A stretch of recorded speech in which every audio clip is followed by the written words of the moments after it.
সামর্থ্য থাকলে কখনোই গ্রামে থাকা উচিত নয়। গ্রামে ১০০ বিঘা জমির মালিক হওয়ার চাইতে শহরে এক টুকরো ভাড়া বাসায় থাকা অনেক ভালো, অনেক আরামদায়ক, অনেক সম্মানের।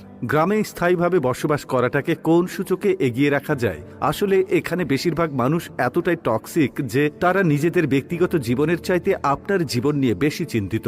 আপনার চুল বড় কেন, অনার্সে পড়া সত্ত্বেও মেয়ের বিয়ে দেয় না কেন, ২৫ বছর বয়সে আপনি বেকার কেন, আপনার কোনো ব্যাচমেট বা আপনার সমবয়সী কেউ যদি বিদেশে গিয়ে লাখ লাখ টাকা কামায় তাহলে আপনি এখনো পড়াশোনা করছেন কেন, এসব আজগুবি বিষয় নিয়ে তাদের অনেক টেনশন। গ্রামের সব থেকে বোকা মানুষটাও শহরের মানুষকে এক হাটে ৩ বার বিক্রি করতে পারবে। সামান্য জমি জমা নিয়ে যে কূটনৈতিক খেলা চলে গ্রামের মুরব্বীদের মাথায়, তা আন্তর্জাতিক কূটনীতিকদের মাথায়ও খেলবে না। আপনি পুকুরে যত্ন সহকারে মাছ চাষ করবেন, একদিন ঘুম থেকে উঠে দেখবেন সব মাছ মরে ভেসে আছে। আপনি কিছু নতুন ফুল ফলের গাছ রোপণ করবেন, সকালে দেখবেন গাছের গোড়া থেকে ভেঙে রাখা হয়েছে। এমনকি আপনার বোনের কিংবা মেয়ের বিয়ে ঠিক করবেন, সহজ সরল কেউ একজন নিজে সিএনজি ভাড়া করে যে বরপক্ষের কাছে দুর্নাম করে বিয়ে ভেঙে দেবে। মাঝে মধ্যে তারা এমন কিছু বিষয় নিয়েও চিন্তিত হয় যেসব বিষয় নিয়ে আপনার ফ্যামিলি মাথায় ঘামায় না। গ্রামের টক্সিসিটির আরো একটি বিরাট পার্ট হচ্ছে ঝগড়া। আপনি এমন কোনো বাড়ি খুঁজে পাবেন না যেখানে জায়গা জমি নিয়ে বিবাদ বা বিরোধ নেই। প্রত্যক্ষ এবং পরোক্ষভাবে এই ফ্যামিলি সেই ফ্যামিলি